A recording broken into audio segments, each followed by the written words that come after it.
que alguno que tenga voz fuerte y potente pueda leer Nehemías 8 del 1 al 3.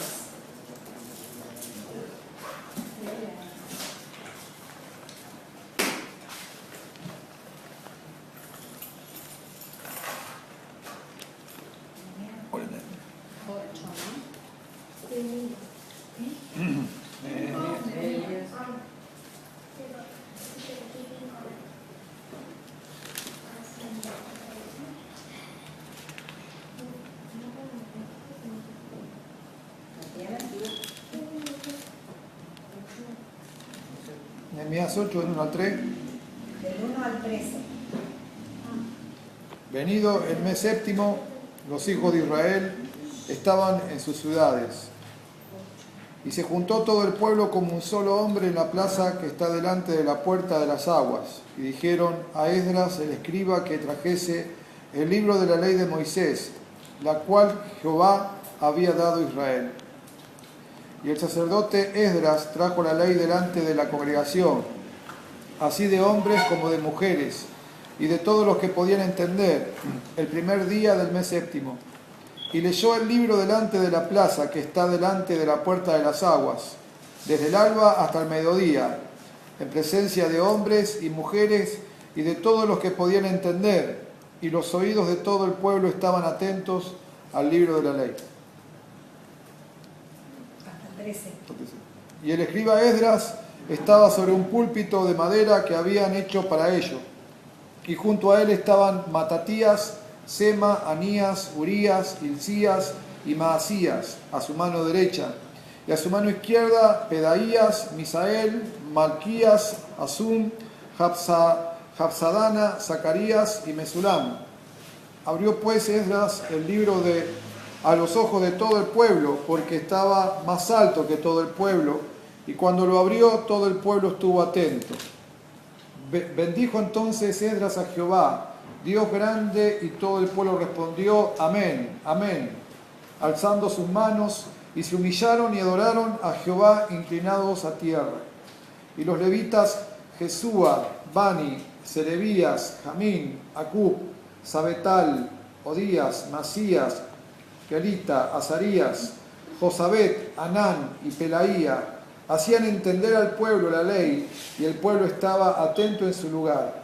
Y leían en el libro de la ley de Dios claramente, y ponían el sentido, de modo que entendiesen la lectura. Y Nehemías, el gobernador, el sacerdote Esdras, escriba, y los levitas que hacían entender al pueblo, dijeron a todo el pueblo, día santo es a Jehová nuestro Dios. No os entristezcáis ni lloréis, porque todo el pueblo lloraba oyendo las palabras de la ley. Luego les dijo, id, comed grosuras y bebed vino dulce, y enviad porciones a los que no tienen nada preparado, porque día santo es a nuestro Señor. No os entristezcáis, porque el gozo de Jehová es vuestra fuerza. Y los levitas pues hacían callar a todo el pueblo, diciendo, callad, porque es día santo, y no os entristezcáis. Y todo el pueblo se fue a comer y a beber, y a obsequiar porciones y a gozar de grande alegría, porque habían entendido las palabras que les habían enseñado. Al día siguiente se reunieron los cabezas de las familias de todo el pueblo, sacerdotes y levitas, a Esdras el escriba, para entender las palabras de la ley. Bueno, yo llamaría a este año que estamos viviendo como un año de oración. ¿Por qué digo un año de oración? Porque hemos estado viviendo un momento muy especial, ¿no? Entonces, ¿qué necesitamos después de todo lo que hemos vivido? Pienso que orar más que nunca, ¿no? Un año de oración.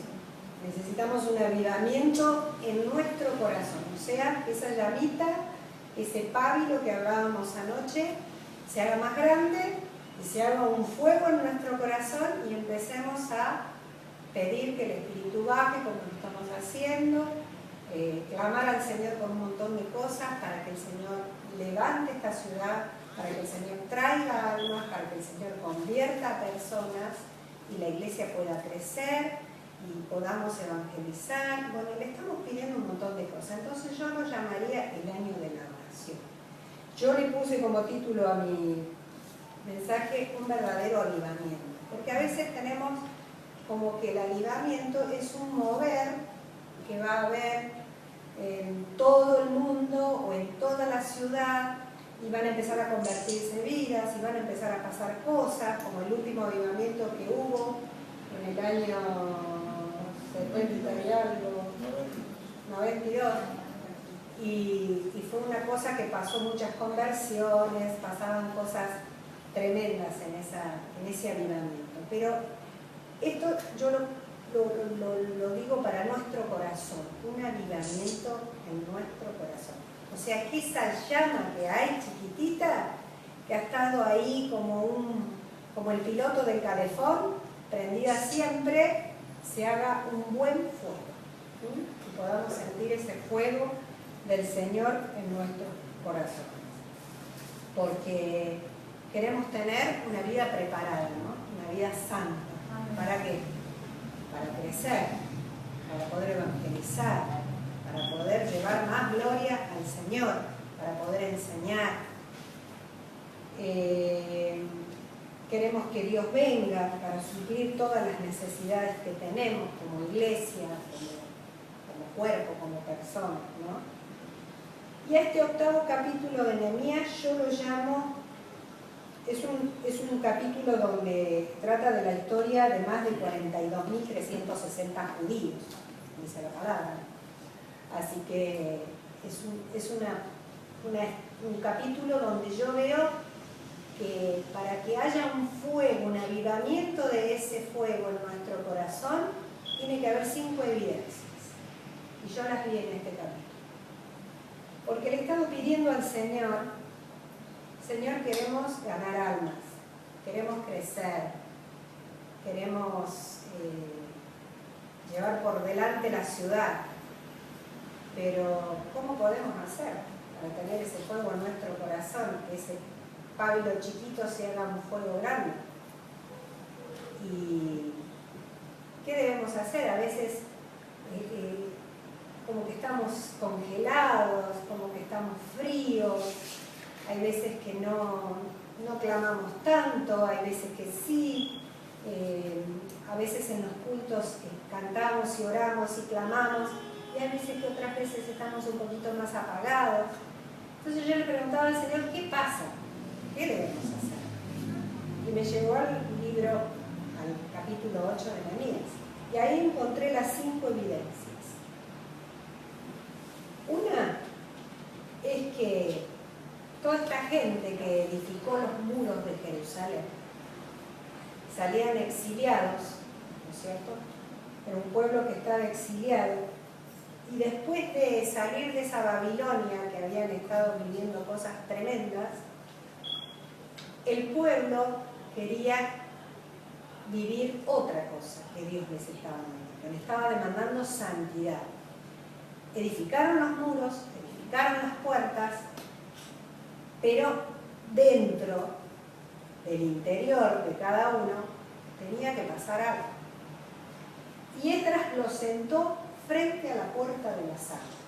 No sé si se acuerdan cuando Gustavo nos habló de las puertas. A mí me quedó grabada todo lo que dijo Gustavo de las puertas. Pero en este caso no es casualidad que dice que el pueblo se juntó en la plaza frente a las puertas de las aguas. ¿Para qué sería la puerta de las aguas? La puerta de las aguas permanecía cerrada todo el año. Solo una vez al año se abría para la fiesta de los tabernáculos y para la ceremonia, que le llamaban ellos de las aguas. Esto era a la puerta de las aguas, no sé si se acuerdan lo que dijo Gustavo, la habían reparado los ayudantes del templo. ¿Quiénes eran los ayudantes? Los ayudantes de los levitas. Los que en la ceremonia del agua siempre traían acarreando el agua y la leña para el templo. Ahora yo encontré algo que busqué así en internet porque quería ampliar el conocimiento de la puerta de las aguas, y me llamó la atención esto, que dice: la puerta de las aguas, que fue reparada por los ayudantes del templo, o sea, los ayudantes de los levitas, esta puerta estaba cerrada Pero el último día de la fiesta de los tabernáculos, que se llevaba a cabo la ceremonia del agua, los sacerdotes sacaban agua del manantial de Siloé, pasando por la puerta de la fuente, y luego entraban por la puerta de las aguas que quedaba cerca del templo. En la celebración de la fiesta de los tabernáculos, recordemos que Jesús dijo, el último día de la fiesta, puesto en pie, exclamó: si alguno tiene sed, venga a mí y beba. Y el que cree en mí, como ha dicho la Escritura, de lo más profundo brotarán ríos de agua viva. Sobre la puerta de las aguas se encontraba una pileta. Yo les muestro el dibujito, no sé si lo alcanzan a ver. La puerta es con un alero, con columnas, y arriba se encontraba la pileta. Esa pileta estaba llena de agua, que era donde el sacerdote se sumergía 5 veces antes de entrar al lugar santísimo y pedir perdón por los pecados del pueblo. El agua en la Escritura también nos habla de la palabra, o sea, ser limpios por la palabra.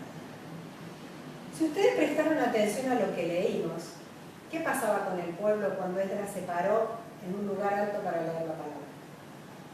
Exclamaban que querían las Escrituras, que querían leer, que les lean las Escrituras. Todas estas cosas que ellos trajeron de afuera, cuando edificaron el templo, todo el remanente que vino, quería empezar a sacar todas las cosas que se les había pegado, ¿no es cierto? Inmundicias, pecados, se empezó a remangar las mangas el pueblo y empezó a poner mano a la obra. Todos trabajaron con unidad para sacar toda la contaminación que traían. Ellos construyeron los muros desmoronados y levantaron puertas. Esto es lo que estamos haciendo con la iglesia hoy. Traemos algunas cosas que las tenemos que sacar, ¿no es cierto? Cosas que por ahí se nos pegaron, del mundo, de otro lugar, ¿no? Y queremos empezar a quitar, como hizo el pueblo cuando vino. Para quitar todas estas cosas, esta basura, estas inmundicias, este materialismo, este pecado, esta tibieza, lo que sea que se nos haya pegado, estamos construyendo los muros desmoronados de nuestro corazón. Cientos de personas han sido destruidas en sus hogares por el pecado, por cosas que el mundo les hace vivir.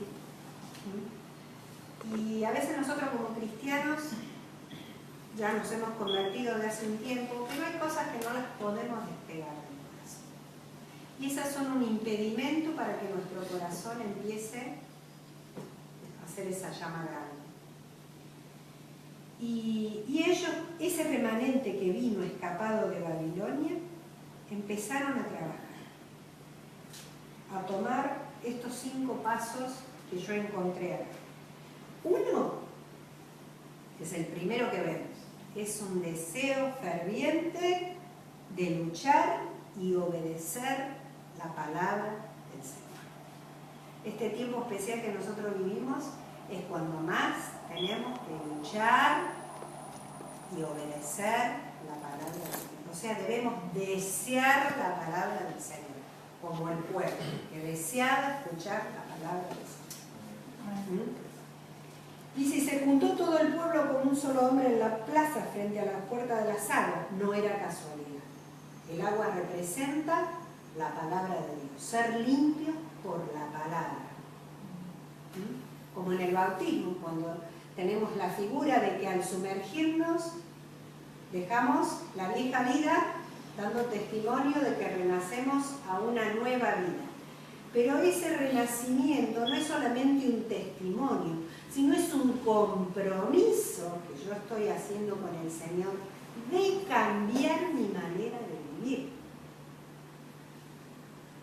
O sea, estoy dándole testimonio al mundo, pero también dentro mío tengo que tener un compromiso con el Señor de que yo tengo que cambiar mi manera de vivir. Entonces debo luchar por tener ese deseo ferviente de la palabra, que la palabra me limpie, y yo pueda obedecerla. Porque a veces la palabra entra por acá, sale por acá, y sigue pasando y sigue saliendo, pero no baja, no baja. Escuchamos, sigue de largo y no baja. Y esas cosas que tenemos pegadas no salen, porque la palabra no nos está pudiendo limpiar. No sentimos el deseo de que la palabra nos limpie y la obedezcamos. Entonces yo acá veo que ellos tenían un deseo ferviente de escuchar la palabra. Eso es lo que... Porque me llama la atención cuando dice que el clamor de sus corazones, dice Nehemías 8:1 al 5, tráenos la verdadera palabra del Señor, le decían a Esdras. Esdras se paró en el púlpito, leyó la palabra, ¿saben por cuántas horas? Por 6 horas. Dice, desde el amanecer hasta el mediodía. O sea que si nosotros nos cansamos 20 minutos o 30 o 1 hora que dure la palabra en el culto, 6 horas, estamos todos dormidos. Miren el hambre que tenían de escuchar la palabra. 6 horas mudos. Y querían oír y querían oír. Estaban atentos. La evidencia más certera de un avivamiento en nuestra alma, en una iglesia o en una ciudad es el gran hambre por la palabra. Esa es la primera evidencia, el gran hambre por la palabra. Los cristianos no quieren. Hay iglesias que los predicadores dan un sermoncito cortito, un sermoncito que le haga bien a la gente, que le haga sentir bien a la gente, para que la gente no se enoje, para que la gente no se vaya.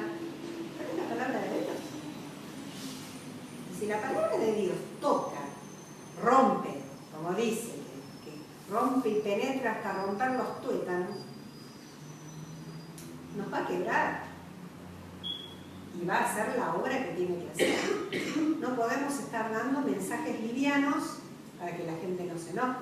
Es toda la palabra del Señor la que necesitamos. Donde el Espíritu está trabajando, la gente en los bancos está clamando por la palabra. O sea que si el Espíritu está bajando, esa es otra evidencia, que la gente tiene hambre de palabra. Quiere escuchar la palabra. Yo he escuchado de muchos amigos que están en otras iglesias, o en algunas iglesias mismas, Río de Vida, que me han dicho muchas veces, acá no hay palabra, es como letra muerta. Yo le llamaría a esto jabón suavizado, porque por ahí, no digamos que no es necesario la alabanza y la adoración, porque es necesario, es muy importante la alabanza y la adoración, pero ¿y la enseñanza de la palabra? Es importante también. No tenemos que tener jabón suavizado, no suavicemos con la palabra. Demos la palabra como Dios la da, tal cual. Donde está obrando el Espíritu, hay Biblias por todos lados. A ver, ¿cuántos tienen la Biblia? ¿Hay una?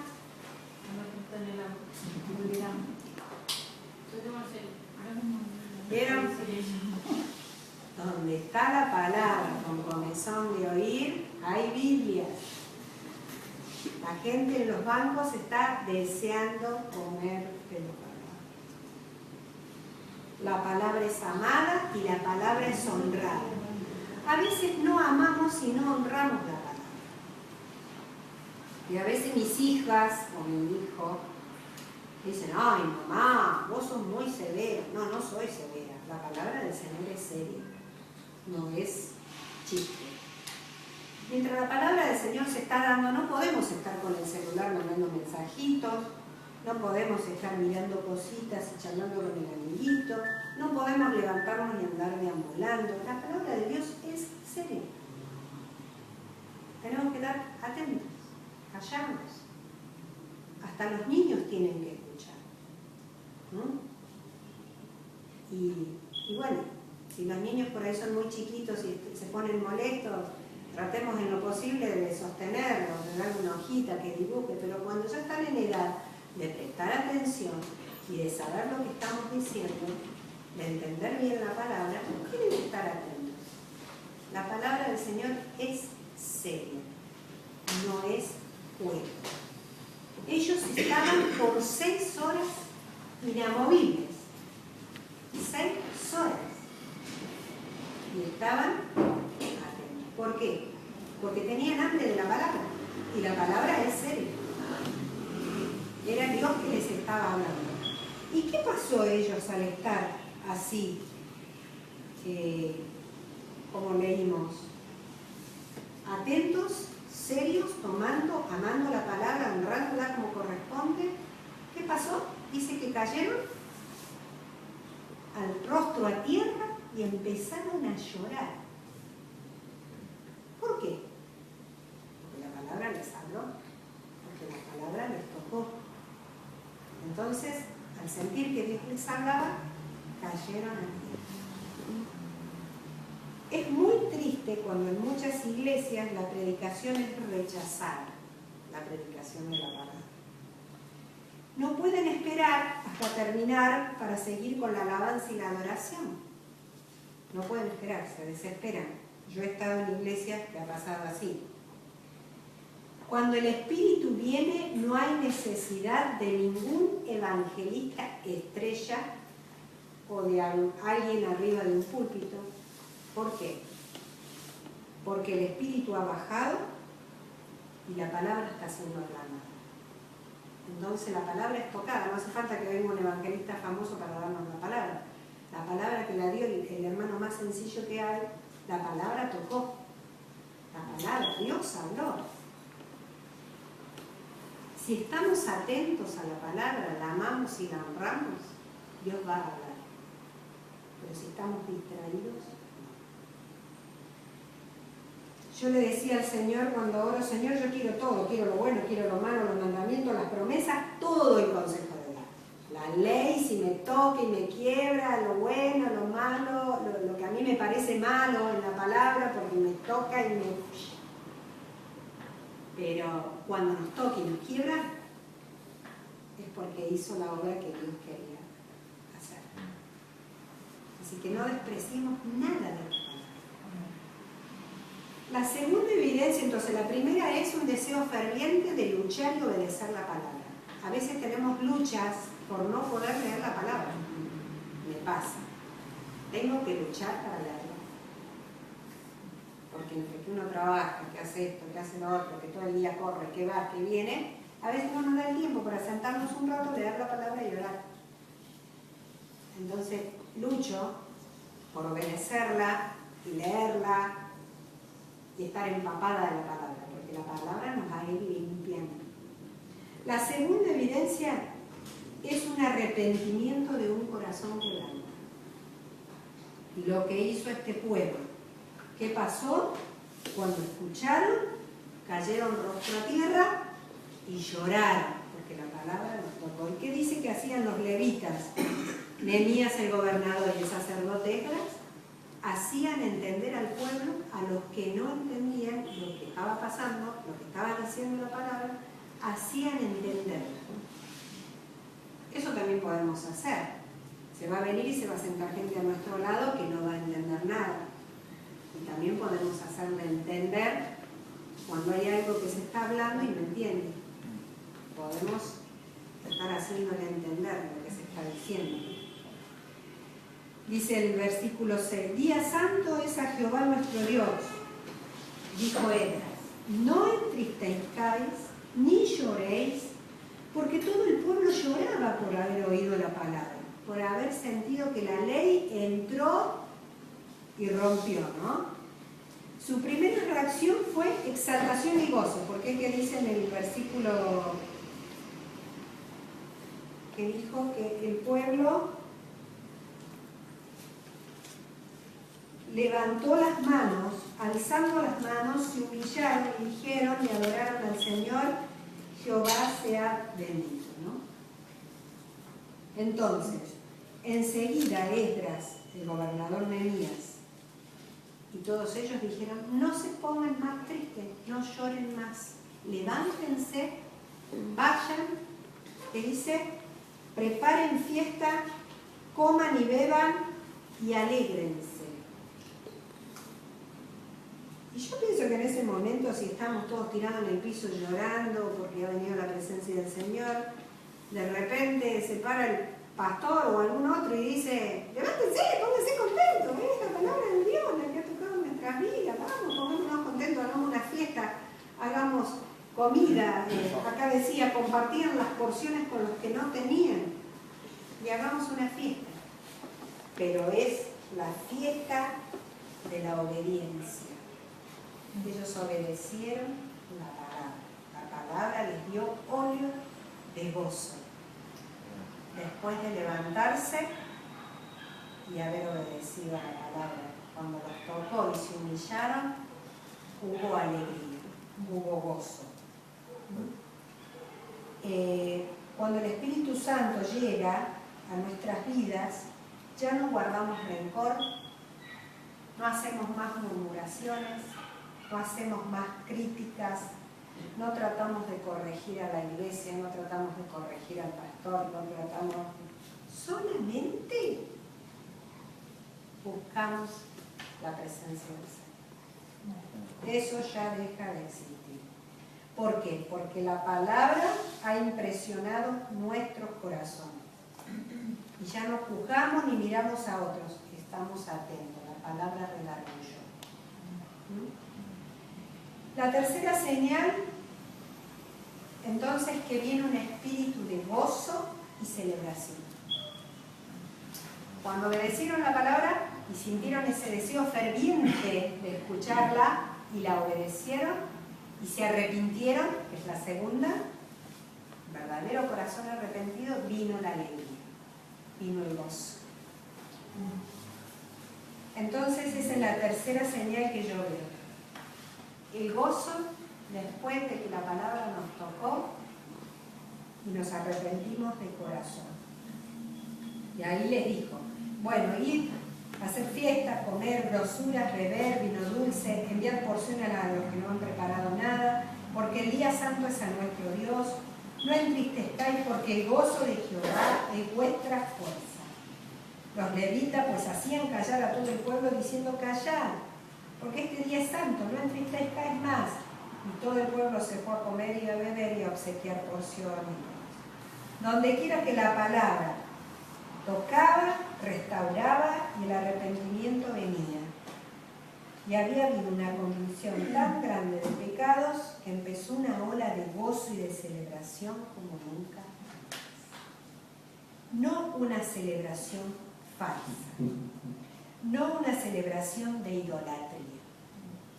Y acá me acuerdo de cuando Moisés venía bajando con Josué del monte, que ellos escuchaban los cantos del pueblo, que era de gozo y celebración, pero no un gozo y una celebración espiritual. Él supo reconocer. Cuando Josué le dijo, hay gozo en el pueblo, están celebrando. Y él dijo, no es un gozo espiritual, es un gozo de idolatría. ¿Por qué? Porque habían hecho un becerro de oro y estaban danzando alrededor del becerro contentos porque habían fabricado un dios y estaban haciéndolo dios y estaban bebiendo y haciendo desastre. No era un gozo espiritual, era un canto de idolatría. Y a veces nosotros podemos llegar a saltar, a gritar por la calle, en un piquete, qué sé yo, o por ahí en una fiesta, gritamos, nos ponemos contentos, tiramos lluvia de papeles, porque me egresé, porque salí con las mejores notas exhibidas, estoy en mi fiesta de egresado, qué sé yo, podemos gritar, saltar, tantas cosas. Pero a veces en la presencia del Señor saltamos y gritamos, nos ponemos contentos. Hay veces que tenemos cantos de alegría, cantos de gozo, como para saltar, gritar, qué sé yo. Demostrarle al Señor que esa alegría y ese gozo, que la palabra ha hecho efecto en nuestra vida, remonta en un gozo de celebración. Yo veía que el domingo el pastor Gustavo, voy a ser sincera, hizo un enganche de coros alegres y estaba para saltar y estábamos todos así. Gustavo estaba, enganchaba a uno cada vez más lindo, uno para gritar cada vez más lindo, saltamos. ¿Sabes cuándo me di cuenta? Cuando vi el video en el que lo subieron al Facebook. Y me di cuenta, yo digo, el pobre Gustavo, sí, cantaba y todos estábamos. Tiene que haber gozo, si la palabra ha cambiado nuestra vida y ha tocado y ha hecho la obra que tiene que hacer, si ha habido un arrepentimiento, un quebranto verdadero del corazón, tiene que venir ese gozo, tiene que venir esa alegría, tiene que haber celebración. Cada vez que nos juntamos para cantar coros de celebración, celebremos, hermanos, gritemos, saltemos, tenemos libertad. No hagamos gritos de idolatría. A veces yo veo en los recitales de esos conjuntos famosos, ahora estaba viendo en televisión hoy en el noticiero que el coso Justin Bieber, las chicas gritaban y saltaban con una pasión como locas. Yo diría, ¿alguna de esas será cristiana? ¿Gritará así por el Señor? Me quedé helada cuando vi eso. Entonces, no hagamos gritos de idolatría. Esos pueden llegar a ser nuestros ídolos. Cada uno sabe cuál es el ídolo que tiene. Yo lucho con mi hija porque no sea un ídolo, su One Direction, no sé cómo se llama. Direction. Bueno, Direction. que no sea un ídolo. Que te guste, está bien, que te guste, podés escuchar de vez en cuando la música, pero que no te apasione y no sea un ídolo. Que tu única pasión sea el Señor. Amén. Ni se te ocurra querer gritar y saltar por esos chicos. Que no sea un ídolo. Entonces, ellos estaban gritando y saltando. Moisés sabía desde el principio que eso era de la carne. Él sabía que ellos eran un pueblo rebelde y de dura cerviz, llenos de lujuria, fornicación, desnudez y sexualidad. Era el grito de la idolatría. ¿Pueden ver la diferencia? Si no existe la predicación de la ley para redarguir el pecado y no hay llanto o rostros inclinados a tierra, no hay amor por la palabra reprobatoria de Dios, no hay arrepentimiento, no hay grito espiritual, no hay canto santo, tengamos cuidado. Tú puedes ser atrapado por el canto de la idolatría. ¿Por qué había tan grande regocijo y espíritu de gozo tan festivo cuando Nehemías relató esto? Ellos tenían gran alegría porque habían entendido la palabra. En otras palabras, ellos discernieron y lo tomaron en serio, lo obedecieron. La cuarta evidencia es hacer un tabernáculo en la azotea, la casa de la reina. En esa época el tabernáculo era, como ya sabíamos, bueno, hay algunos que no lo saben, si no lo han leído, la primera cosa que Dios dio para reunirse era como una tienda hecha de telas. Después se construyó el templo, pero la tienda de campaña, cuando iban en el desierto, era de telas. Ya algún día podemos dar un estudio del tabernáculo para los que no lo saben y profundizar más en esto. El tabernáculo en la azotea, diríamos en el balcón, en la terraza, en el patio, no sé si ustedes han pasado por los barrios judíos. Acá en Once o cerca del barrio de la iglesia de Corrientes hay una zona que viven todos judíos. presten atención, en los balcones, o si se ve alguna terraza, se ven unas chocitas hechas con techitos de paja y telas. Presten atención. ¿Por qué? ¿Qué era esto? Esto en el pueblo judío, Dios los había mandado en que hicieran un sukkah. Sukkah, S-U-K-K-A-H, era esa chocita que ellos tenían que ir a vivir. Esa era la fiesta de los tabernáculos. Por 7 días a esa chocita. ¿Esto para qué servía? Eso les hacía recordar, les dijo Dios, que ellos debían vivir 7 días ahí, pero les hacía recordar que ellos estaban viviendo temporariamente en esta tierra, que no eran de acá, que eran de otra patria. Y que se la dieran a sus hijos también. Eso se llamaba el Sukkah, la fiesta del Sukkot, que es la fiesta de los tabernáculos. Y el Sukkah era la chocita. Ellos tenían que ir a buscar, niños, grandes, ancianos, adultos, las hojas de las palmeras, las pajitas de los árboles, para venir. Yo me imagino a todo el pueblo, los millones que eran, todos yendo al monte a buscar las ramitas, las hojas de las palmeras, todo para hacer los techos de la chocita. Y en la palabra ir al monte a buscar leña o ir al monte a buscar provisión significa ir a la presencia del Señor para traer alimento. Entonces ellos tenían que vivir ahí 7 días. Hay gente que ahora, como no viven en esa época como en el desierto, lo hace en la terraza, en el patio o en el balcón. Esto no era que los judíos ortodoxos todavía lo practican rigurosamente, ¿no? Vivir en la cabaña significaba que solamente vamos pasando por este mundo, solamente pasando, así que debemos preocuparnos, no debemos preocuparnos por los placeres y las vanidades del mundo. O sea, que ellos recordaran que no son de acá, que son de otro lado. Que nosotros también sabemos que no somos de este mundo. Que nuestra patria es la celestial y que no se nos tiene que pegar nada de este mundo, porque no somos de este mundo, ni de la cultura de este mundo, ni de nada de lo que el mundo haga.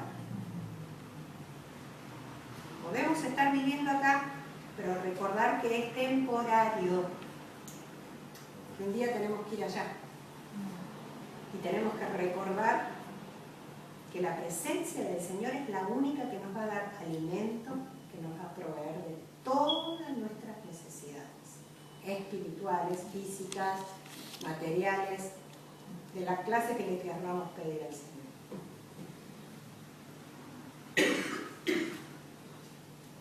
Si uno no guarda el Sukkot, en esa época, en los tabernáculos, no podía guardar ninguno de los 613 mandamientos que tenía la ley. Si no guardaba el Sukkot, que era estar en el Sukkah, no podía guardar ninguno de los otros mandamientos. Los líderes de Jerusalén en el tiempo de Nehemías hicieron una proclamación. Decían: volveremos a celebrar la fiesta del Sukkot. Salgan a los montes, traigan ramas de olivo, olivo silvestre, de arrayán, de palmeras, hagan un sukkah como está escrito, que gozo debe haber llenado el aire, niños y familias cargando ramas para construir sukkah. ¿Qué panorama se debe haber visto en ese momento? Esdras, Nehemías y los sacerdotes, por 7 días nadie podía, no comía o dormía en su casa. Nadie dormía en posadas. Toda la población vivía en esas cabañitas temporales que tenían que construir. Estos no fueron 7 días tristes, metidos allá adentro de la chocita, decimos estamos acá, lloramos, lamentamos. No. Dice que eran 7 días de júbilo y alegría. Y os regocijaréis, dice que decía el Señor, delante de Jehová vuestro Dios por 7 días. Levítico 23:40 está eso. 7 días celebrarás fiesta solemne a Jehová tu Dios en el lugar que Jehová escogiere, porque te habrá bendecido tu Dios con toda bendición.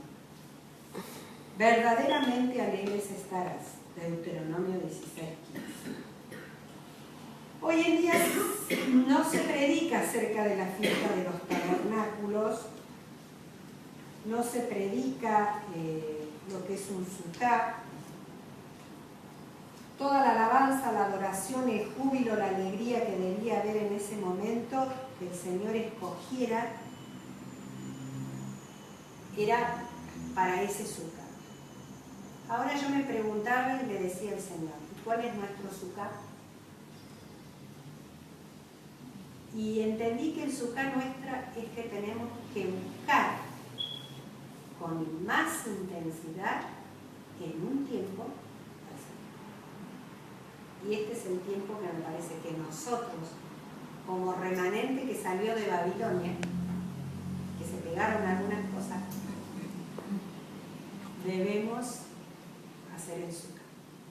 O sea, separar tiempo para estar con Dios, leer su palabra, pero con más intensidad que antes, pero no estar tristes, alegres, gozo, debía haber cuando hacían el Sukkah. El Sukkah significa que somos extranjeros, ciudadanos de otra ciudad. Los 7 días que pasaban en el terrado les hacía recordar que era una vida temporal. Como dice la palabra, las hojas se marchitan, ellos iban viendo el deterioro de su vida, de su salud y de su fortaleza. Dios quiere que en nuestros corazones y mentes estén puestos en la eternidad. No, en la eternidad. Solamente estamos acampando. Acordémonos que cuando busquemos al Señor con intensidad, leamos su palabra, acuérdense que solamente estamos acampando por un tiempo. Hagamos de cuenta que nos fuimos de retiro. Y que es pasajero, esto que estamos viviendo acá. Después vamos a ir a nuestra patria verdadera. El pueblo aclamaba con gran gozo los días que estaba dentro de su casa. Tenemos que levantar los muros, colocando puertas, estableciendo hogares, plantando jardines, viñedos, porque Dios ha sido bueno con nosotros. Debemos buscar una ciudad en la que el constructor sea el hacedor nuestro Dios. David amaba la ciudad de Sión. Él escribió grandes promesas y cantos acerca de Sión. Hermosa provincia, el gozo de toda la tierra, es el monte de Sión, la ciudad de gran rey. David se hizo rico, dio plata, oro para la construcción del templo. Del oro, de la plata y del bronce, del hierro, no hay cuenta, dice Primera de Crónicas 22:13. Sin embargo, David hace esta tremenda declaración, porque forastero soy para ti y advenedizo entre mis padres. Esto fue dicho después de que Israel fue establecido y prosperado. Advenedizo significa, porque extranjero también es advenedizo. Advenedizo significa residente extranjero. Uno que solo va de paso. En hebreo proviene de la raíz que significa retraerse con temor. O sea, hagamos de cuenta que nos vamos a vivir a otro país, que no conocemos nada, que no sabemos nada, que estamos, veo cuando uno va a otro país, le da un poco de temor. A mí me dio ese temor cuando andaba en otro país, hoy me da miedo perderme, no qué sé yo, que me pueda pasar. Una noche nos agarró con Ariel en Siena, al norte de Italia, salimos los dos solos, porque los chicos estaban todos durmiendo, estaban cansados, mis hermanos también, y salimos los dos solos a caminar. No había un alma en toda la ciudad. Yo le digo a Ariel, esto me da miedo. volvámonos. A mí me da cosa, más que las calles eran finitas, chiquitas, una cosa, todo antiguo, no se movía una mosca, no había ruidos, no, igual vamos, yo acá no me quedo. Me dio ese temor. Bueno, advenedizo, retraerse con temor, o sea, cuidarnos con temor de dónde estamos, o sea, de este mundo, que no se nos pegue nada, que no se nos pegue nada. Porque por la fe Abraham, siendo llamado, obedeció para salir del lugar donde estaba, para recibir como herencia la tierra que les había prometido. Conforme a la fe, lo hicieron y emprendieron viaje. Nosotros hemos emprendido un viaje en este tiempo, ¿no? Hemos salido y estamos queriendo levantar los muros, no solo de nuestro corazón, sino de la iglesia. Porque es una iglesia pequeña, somos poquitos y tenemos que empezar a construir otra vez muros, levantarlos bien alto, para que el enemigo no venga. Estamos pidiendo al Espíritu Santo que venga, que venga. Pero acuérdense, para que venga, tiene que haber hambre de la palabra, deseo ferviente, un corazón arrepentido, verdaderamente, gozo, alegría. Dios sabe fácilmente que nos cegamos con sus bendiciones. A veces somos bendecidos y nos cegamos y nos olvidamos de la palabra, nos olvidamos de Dios, nos cegamos por las cosas que aparecen. Tenemos ganas de salir a pasear, tenemos ganas de, qué sé yo, de muchas cosas, menos de buscar la palabra, leer la palabra, orar, tener un tiempo con el Señor. Y es difícil, porque a veces en el día, como yo les decía recién, no alcanzan las horas. Pero yo me doy cuenta que, por ejemplo, podemos estar con un corazón expectante todo el día, aunque no tengamos el tiempo. Yo en el trabajo estoy las 8 horas en la computadora. Pero estoy haciendo lo que estoy haciendo, pero dentro mío, en mi corazón, estoy orando mentalmente. Y le digo, Señor, esto, el otro, hablando. Y por ahí tengo un ratito, sí, paro 2 segundos, o voy al baño y me pongo a orar. A veces no tenemos el tiempo, pero tenemos que estar con ese corazón pensando todo el tiempo. El Señor nos dé, que nos limpie, que baje el Espíritu, que nos hable. Y cuando tenemos el tiempo, hacerlo realmente. A veces nos volvemos ciegos y cómodos. Él conoce que estamos dispuestos a hacer las cosas, pero las cosas de este mundo también nos pueden cegar. El pueblo de Jerusalén engordó y tiró coces, dice la palabra. Se volvió, o sea, incontrolable. El Señor les dijo en Deuteronomio 32:15, engordaste, te cubriste de grasa, entonces abandonó a Dios que lo hizo y menospreció la roca de su salvación.